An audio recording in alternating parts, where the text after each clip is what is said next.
Hello and welcome to the third episode of this West Ham United save. We are now into the transfer deadline day. We've played two games leading up to this, and we're going to play the game against Liverpool just shortly after. But I'll show you what's been going on. So, of course, we left off with that 3-0 draw to Crystal Palace. A very frustrating draw. But these two games have really opened my eyes to a slight problem this Blazer has, and of course it will all get fixed. But it is XG from set pieces. As you can see, we won 2-1 on the day, and none of these goals, so we had a penalty by Paqueta, and then a corner kick from James Ward-Prowse. After a pretty interesting goal from Sarabia. We also had a Soufal goal that was disallowed, I think, for offside. But yeah, this. And the XG we had for that game was 5.24. And we only scored 2. And it pretty much entirely came from set pieces. And I kind of didn't realise that until the second game, a 2-0 victory over Luton. And it was literally, I think, within 20 minutes or so, we had like 0.5, 0.6 XG. And then we had a corner kick and it shot up to like 1.5 XG out of nowhere. So the XG is something maybe we shouldn't focus too much on. But this was a very good 2-0 win over Luton. As you can probably see from my goal scores and stuff, I haven't really settled on a starting 11. Not necessarily anywhere outside of this front four though. So right now, as we're going to go into a game against Liverpool in 3 days, I've set up into a more defensive formation. Obviously, knowing Liverpool are going to beat us a lot in terms of on the ball, etc. So it's mostly just playing for set pieces, being a bit more disciplined. We're going to be a bit more willing to time waste, just trying to counter attack and play really deep, solid football. But you know, since we're keeping a standard defensive line, because any lower, then you see not much changes because of this low block. And by lowering this defensive line, they're going to have too much space in front, which is why we have the slightly more often trigger press. But yeah, 2-1 win, Paqueta, penalty, Agre from the free kick, from the corner, and then Mavropanos would come back into the lineup with a 7.1 rating. Kehra didn't really impress me. And this game we decided to start Benrahma on the left wing and Cornet up front, who had a good game off the bench against Wolves, would end up being Antonio, who'd score off the bench. Benrahma not his best game, but we're looking decent. We look really good defensively despite that 3-3 draw to Palace. Our defence has definitely picked up. We will face the Posh in the Carabao Cup third round. Pretty comfortable game. We're probably not going to change too much of the lineup. Guys like Coventry and Emerson, maybe Bonner and Ben Johnson might play, and then it'll be like Fabianski or Areola. But for the most part, we're not going to try and change things up. We want to just get as many wins, keep morale high. That's my main thing. But with 15 hours to go in this deadline day, the only players attracting interest are players who I'm not too interested in selling, besides Lucas Paqueta, who's wanted by Real Madrid somehow. But the rest, I mean, I feel like they're all, it's like Kehra, Coventry, Antonio are really solid players in terms of like just raw players. Antonio and Coventry do have their contracts expiring, so I think Connor Coventry might be someone we maybe try and sell. But yeah, there isn't too much right now in terms of players leaving. We do still have that one space open. Who are we going to send? Will it be Jack Clark? Will it be someone a little bit more continental? Will it be someone a little bit more well known? And Arsenal have been coming in quite a lot for Ogbonna, but I just don't like that deal. I don't feel like it makes sense. And I do think it's good just to have a veteran presence in the back line. If we're not getting money for him, then it makes absolutely no sense to just get rid of a player, not really get paid for it, and be weaker off for it. Anthony Martial wins Player of the Month. That's some big news. Maybe Martial can go back to that pre-injury form, he was someone I wanted to sign, and he was willing to be let go for like 20 million. Not interested in signing a contract though, I'm not surprised. But I'm going to go up to like the 10-hour mark and see if anything's changing. You know, are we going to get any transfer offers? I don't think Albonne's going to leave, but are we going to get a transfer offer for anybody of interest? Connor Coventry, that's completely unrealistic, so I'm not going to do that. Won't be going to Nice. Like if a team like Carlisle or a solid League One team came in for him, I'd definitely sell him. And some agents are coming up to us. They want R.T.T. who is a very, very good striker, and it might be worth it to bring in a more elite goal scorer. With Danny Ings having his injury problems, Antonio and Cornet not necessarily hitting the tops of their forms, maybe R.T.T. which I might just nickname him Valde Thomas. Maybe he's the guy. Maybe Jedson Fernandes could be a pretty solid option in the midfield. And to be honest, if we maybe got rid of someone, maybe Gedson would be that guy. He's having a good time. I'm going to have him on the shortlist and see what pops up. And lastly is Amanqua Forson from Salzburg, who does not look good enough at all. Yeah, I do like the option of Gedson. Not going to say no to that at all. That does put us down to 10 hours left. There's an interest here to maybe go for Emil Smith-Rowe. Mickey Aziz, probably not. But Smith-Rowe on loan can operate in basically the three positions we want to improve. 6 foot, very good physicals, very, very good mental ability. He's wanted by far too good teams on loan, so at least that would stop us doing that. And I mean, the optional future fee, of course, we're never going to spend. But they're saying 20 grand. That's all you need to spend is 20 grand a week to bring in someone like Smith-Rowe. I mean, I think that is definitely the correct thing to do, in my opinion. And if we could maybe get Aviola at least to go out on loan.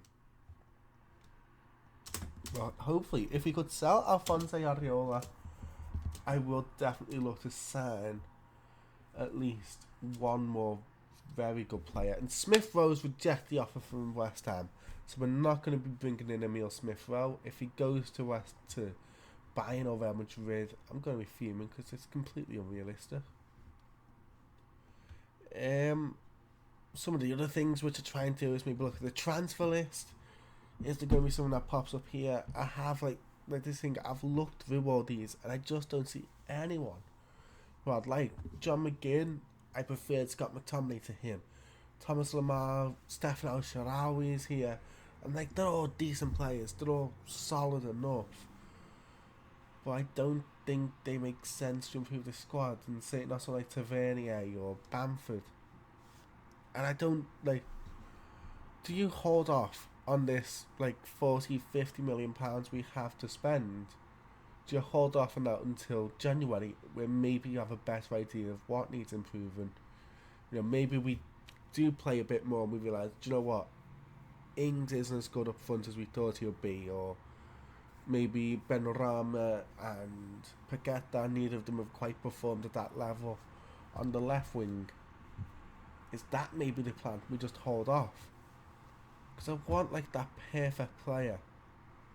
Because of the fact that we do have a really solid squad, I do want to hold off for the perfect player.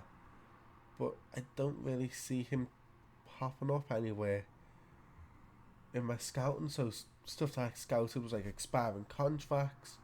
So these are guys who have like 1 year left. Do any of them make sense for us to sign?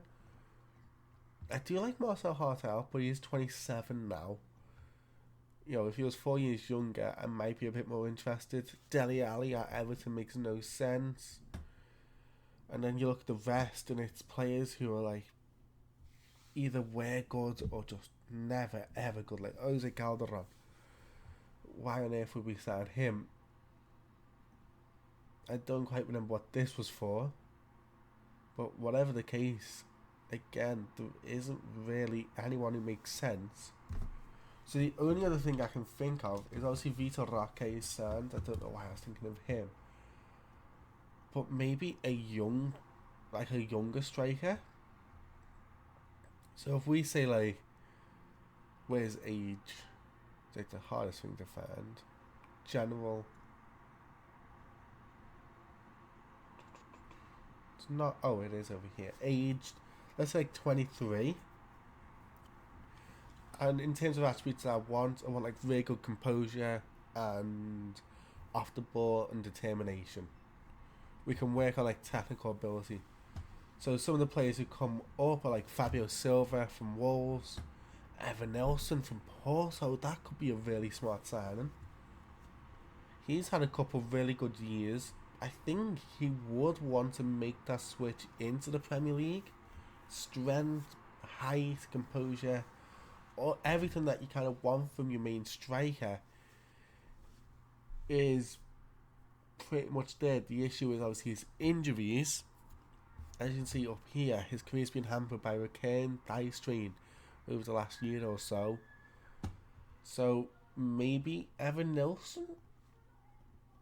Is he anyone else who like just scrolling through, you go, yeah, he would improve this team. For example, like Will Lancashire isn't good enough right now. Maybe in the next 2 years, but not right now, and we also can really sign him. Same like Rocco Simic. I think he's a great potential player, not good enough right now. I want someone who maybe isn't going to step into the first team, but will at least be a good option either off the bench or something along those lines. And it does look like, at least to me, the best option would be to maybe bring Evan Nelson in, who isn't all that expensive. There is another option, which is to try and utilise the idea of James Ward-Prowse being really good at free kicks. And trust me on this, is the idea of going off of like a striker who is just unbelievably tall. That's the only other thing which, like, when thinking about what could improve this team over the last day or so, trying to figure out what's going to improve. I keep coming back to a front because I don't have too much faith in a lot of these guys. So if we could maybe find something where they are, let's say 6'4" and above, what are the best type of strikers you can bring in who are that tall? Paul Onuachu, obviously formerly of Southampton, Carlos Vinicius, Sasha Kalaja, if he hadn't signed. But this is an interesting one.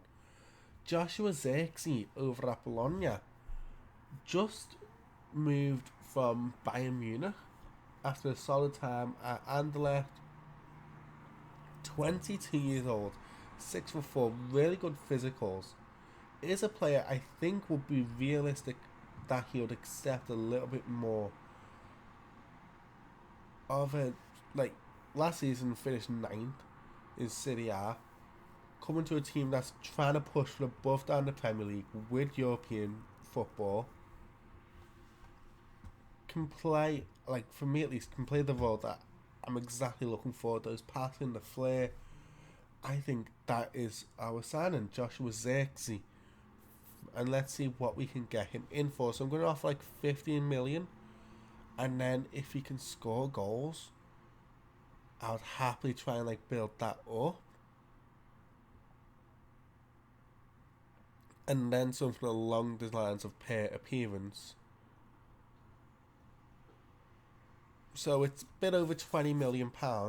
Hopefully that is something where at least we can get into the negotiations, and indeed Bologna are willing to, but they want a lot more money. So they want to sign a replacement player.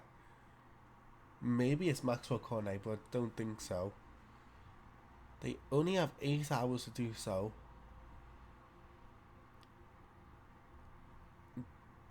kind of, I mean, I'll offer like 5% of that. So they'll get like 130 grand per appearance, and then after 50 appearances, 4 million's a little bit too much for me. They're willing to accept that. £27.5 million up over the course of a little while, probably a season or two. Happy days. And for the Europa League draw, Danny Blind will be doing it from Dublin. We're not going to go through it all. We're going to advance to our team. So we get Rangers. And then we get an option of either Freiburg, Union, St. Gallen or Ferencváros. And we get Freiburg. And then lastly, the only teams we don't really want are Toulouse or Sparta. Toulouse are gone. Rakau. If we get Sparta Prague, I feel like we've got a pretty rough run, where in the end we get Servette. So a pretty decent group. Rangers, West Ham, Freiburg and Servette. Group A, very tough draw. Slavia Prague, Liverpool, Young Boys and Sturm Graz. Group E with Atlanta, Copenhagen, Villarreal, Olympiacos. Oh, Group T is definitely the group of death. Sporting Lisbon, Rennes, Brighton. And then Group H with Bayer Leverkusen, Real Betis, Ferencváros and Sparta Prague. Josh Zirkzee. What? Right, so Joshua Zirkzee wants to immediately come in, be a star player on star player money. Didn't expect that, but I can kind of see where he's coming from. So he's willing to accept an optional contract extension. But along with that, he wants a yearly wage rise. Oh my god. Oh, that's not good. So about 100 grand a week. What was I thinking? I knew.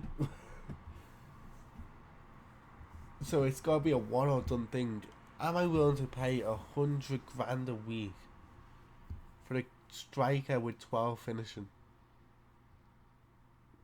Knowing we already have 3 capable strikers. Oh, the issues come. We definitely can afford it. But should we afford it? Compared to Antonio, he's going to be miles better. But he isn't, you know what? Physically, not that much better. Attacking wise, it's technicals and vision. Like, he's a better playmaker. He's got 11 years younger. But we're talking about someone who is, according to the scout report, not that much better. You know, we're talking 3 to 3.5 star quality. The wage demands, though, that's probably they are miles ahead. But they do rate him higher than Ings, higher than Antonio, just a little bit behind Kudic and Bowen. And he would be our leading striker. It's only £20 million, really, out of our transfer budget, but that's a lot of money, and it's going to rise to be 110, 120, 140. Like, it's going to rise. In the end, by the time they see this contract's up, it's all like 160 grand a week on a hit. The idea that he could be good. But the only other real option is Evan Nilsson, who will probably be somewhere similar in the ballpark, and Zirkzee feels like a better player. Like, there is nobody else. You know, Jorgen Strand Larsen's a decent player for Celta. Like, he's decent, but I don't know if he's as good as... He's obviously not as good as Zirkzee. Be able to speak to his agent. Again, it's going to be pretty much the same amount of money. So yeah, I feel like we do just accept that, you know what, because of the fact we have a lot of money from sales, contracts are going to be expensive.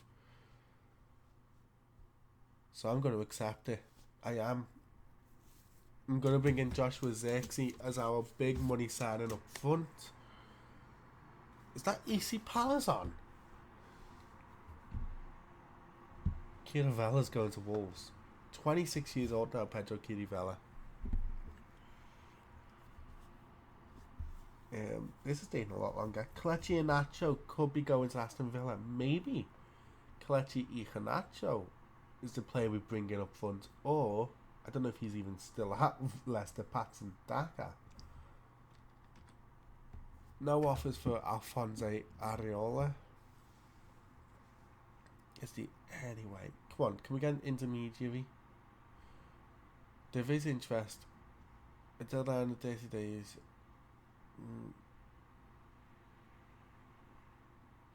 No.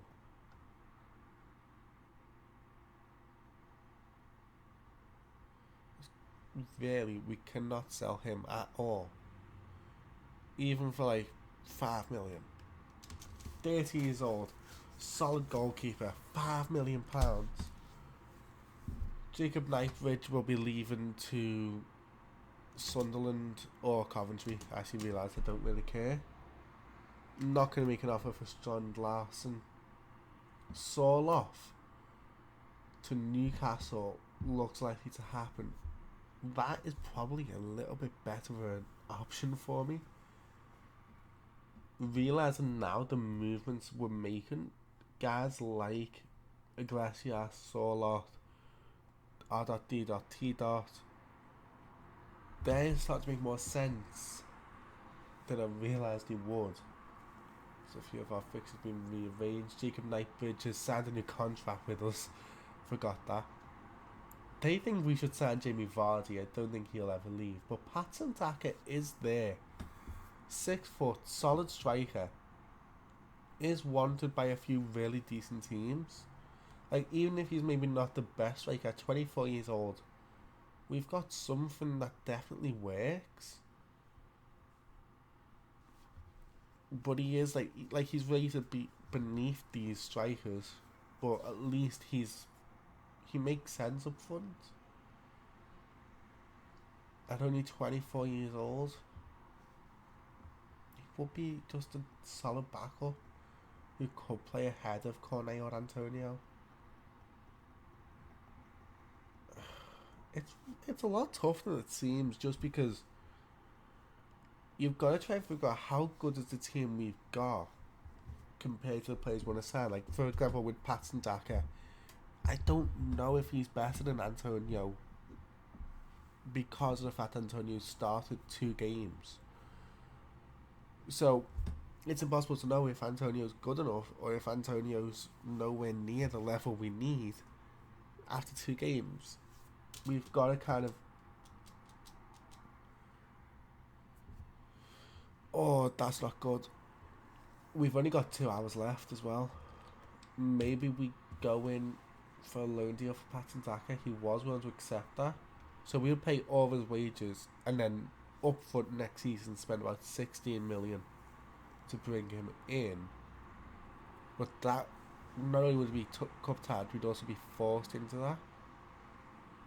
If I could offer an optional future fee of, obviously they're going to want a bit more, but let's say 20 million. Okay, 23 million up front. I'm willing to do that. They've accepted. And it's either bring him in on loan or Joshua Zirkzee. We're waiting on confirmation. Bologna. Fans first. No. A Bologna trying to sign anyone. I don't know.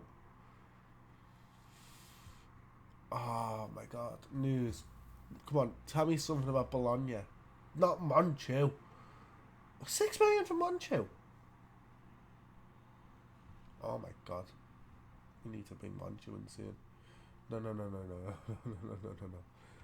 So, can we type in Bologna? I need to know if they're trying to sign someone.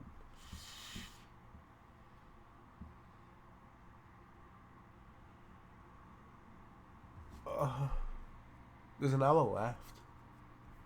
There's no way we can bring in Xerxes.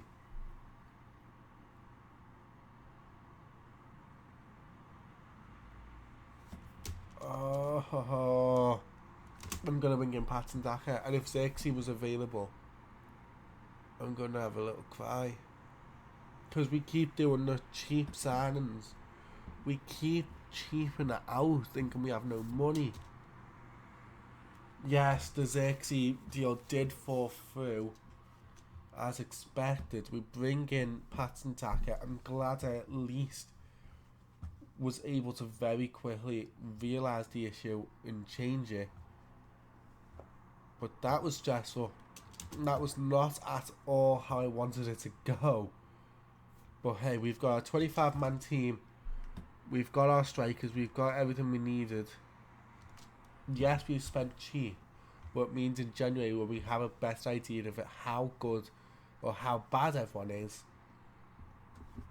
then we will be able to at least figure something out and know where we need to sign, know where we need to sell. So I think it's not the worst option ever.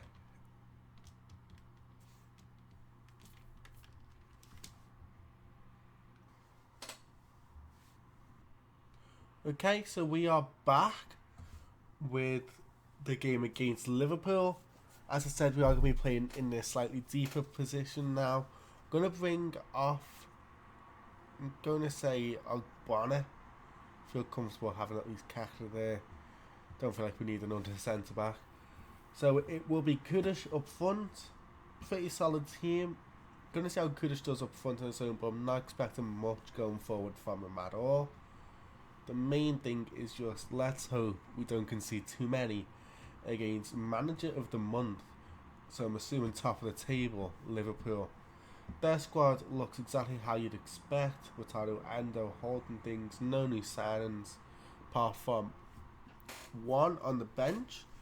Emerson Royale is playing on the bench. Interesting backup to Trent. As good cleans there by Edson Alvarez. Could this be a counter-attack here for Cresswell? So he does come forward. Edson Alvarez, who started this whole thing, but it's a poor pass by Aaron Cresswell, who, to be fair, hasn't been close to good enough offensively for West Ham this season. I'm kind of stuttering because I'm interested as to what are we going to do here now that Liverpool do have the ball in possession. Definitely a little bit more worried as Alexander-Arnold goes down that right wing, pulls it back to Szoboszlai, lays off to Wataru Endo. This isn't a good sign as it's pulled across Nunez. That was a lovely highlight. 1-0. I really like that from the match engine there from Liverpool.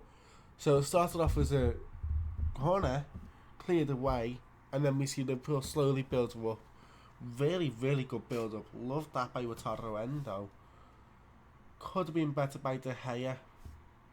And as you can see there, the XG probably expect 0.85. That was basically an open goal. But that was a really nice highlight, and there's definitely something here to FM24.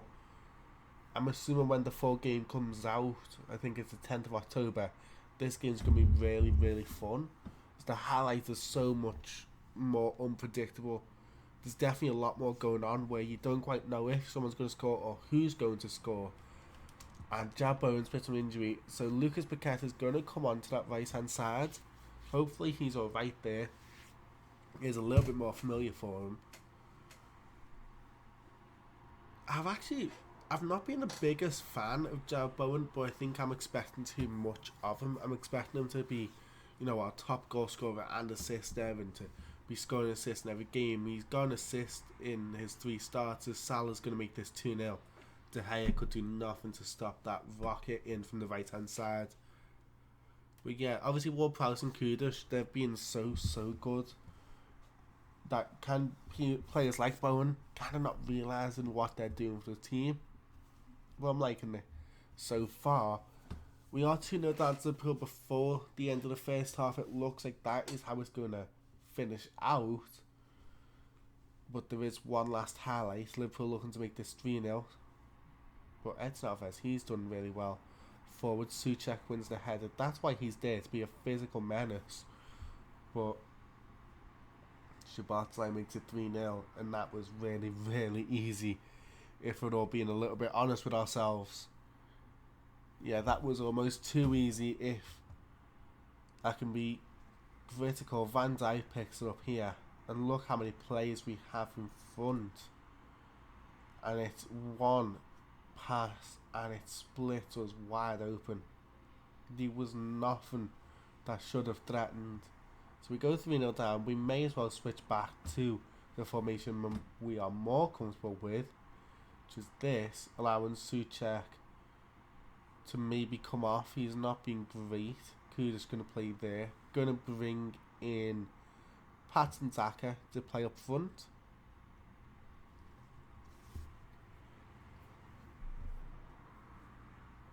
Liverpool, they look really, really good. Obviously, so many creative players. It's going to be difficult. I'm assuming this team, which is still quite young, when they replace Salah with whoever they will replace him with, this team is going to be on top for a long time, as Szoboszlai makes it 4-0, his second of the game. But yeah, a really young, very exciting, creative, expressive team here in Liverpool. There's kind of nothing I can do actually to answer this. They only have 1.95 XG, 4 goals. It's not the best day at the office here for David De Gea. It doesn't help when you've got passes like that from Soufal, but he does recollect the ball on the right hand side. Pulls across, and Patson Daka. Oh, that was nearly a debut goal for Patson Daka back in the Premier League after being relegated. Well, Powers tries to head it away. McAllister's there. So much space. We are not putting any pressure at all on this ball. And I can already tell it's going to be a hat-trick for Szoboszlai here. No, it will be Nunez with a second. Will it count? I don't think so. Did Nunez stay outside? The referee appears to be considering. And Stuart Atwell decides that it is going to be a goal. 5-0. My God. We're getting torn apart. Just going to berate this team. I don't think it's going to do much. But there's not much else I can actually do. As I've realised, it doesn't help when your two midfielders are in the wrong positions, does it? Doesn't matter anyway. Eden Alvarez actually hasn't had the worst game. Kudos and Ben Rama really aren't playing at their best. I'm going to bring Antonio on. I'm going to bring off Cresswell for Emerson. These changes aren't really going to do anything. It's more just for fresh legs in difficult parts of this team. For example, you want a better left back, or at least a fresh left back to deal with Salah and Alexander Arnold. As Andy Robertson scores a lovely goal from the edge of the box, making 6-0. You can see the clear idea of, yeah, I want to improve, the left hand side to try and deal with these players. But it means nothing when from a free kick Robertson can pick the ball up and no one steps out. You've just got Emerson chasing him very much without thought behind it. It was literally just him running after Robbo. And Robbo just turned around. Antonio's released here. Pulls across. Patson Daka 6-1. If that counts, which it surely should.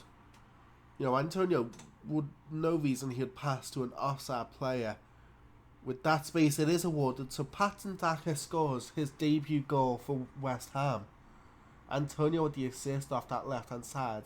I am genuinely happy just to see what this team can do now. That is what is more exciting to me.